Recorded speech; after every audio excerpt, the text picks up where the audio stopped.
In the rush of campus life, laughter echoes through the hallways, assignments pile up, and dreams stretch beyond the classroom walls. But behind the smiles, there's a silence, one that carries pain, struggles, and untold stories.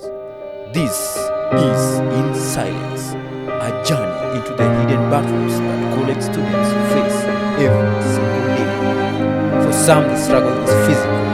The body becomes the first to give in under pressure. Long hours, sleepless nights, poor diet, and constant movement. Physically unfit comes with a lot of disadvantages. For me, I normally get a lot of bullying when I go to school because everyone is just staring at me and calling me like in quotes, I don't know. It mostly makes me physically uncomfortable, emotionally uncomfortable. It normally torments my mind because I have this pain, my bulges are big, I'm fat, I have fat hands, fat cheeks. It normally just makes me uncomfortable because many people do call me unfit. When I enter to class, everyone is just staring at me, and it mostly make me just physically both and emotionally stressful to me. Sophie's stories remind us that beneath academic achievement, there is often a body quietly crying for rest. For others, it's not the body, but the mind that suffers in silence. The pressure to fit in, to impress, to belong. It slowly eats away at the confidence and self-worth. That was a big challenge for me to also push my abilities to a much level. So there was that kind of challenge. And even in campus level, when I managed to still come here, I also faced the same. So when I came here, I saw students are serious in the studio, students are connecting cameras. They didn't even know how to use it. So I was looking at just for myself. So how will I be able to reach this level? So I was getting scared because that was a big challenge. Coming as a learner, we all come to school so that we can be able to make a future for ourselves. So that I can be able to go somewhere in life, so that when I study here, I want to go to cities, I want to go to nation. So that fear, like especially when you're about to graduate, like you're going towards term 7, 8, so analyzing the semesters here at 8. Not term 7, 8 is the future now.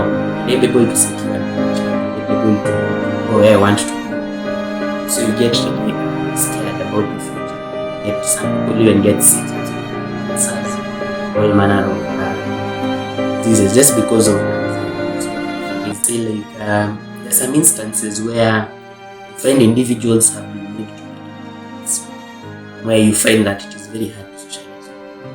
Like me myself, I'm one of these people. Sometimes I do get to the point of loneliness as an individual because I feel like it's hard to be good to interact with people because we're not all meant to be like extroverted beings. Some of us are introverted, some of us are ambivert, some of us are extrovert.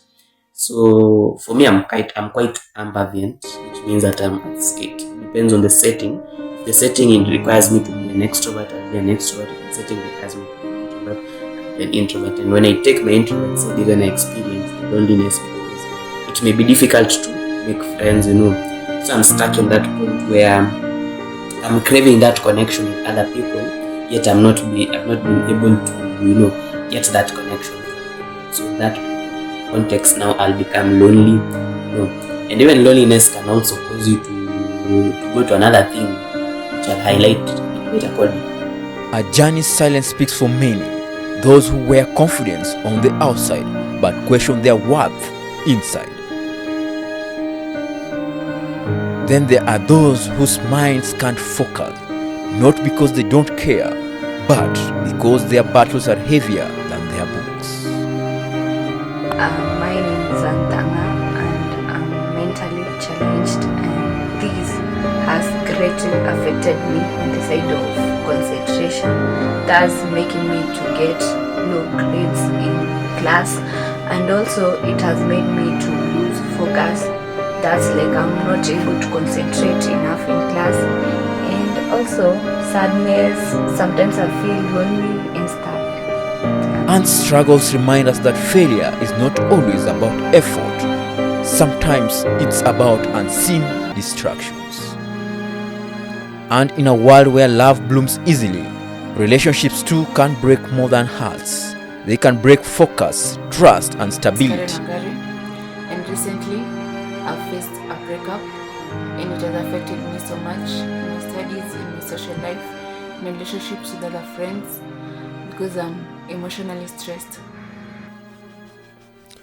For Karen, emotional pain became a shadow that followed her through every lecture hall and sleepless nights. In silence, these stories may sound different, but they echo one truth.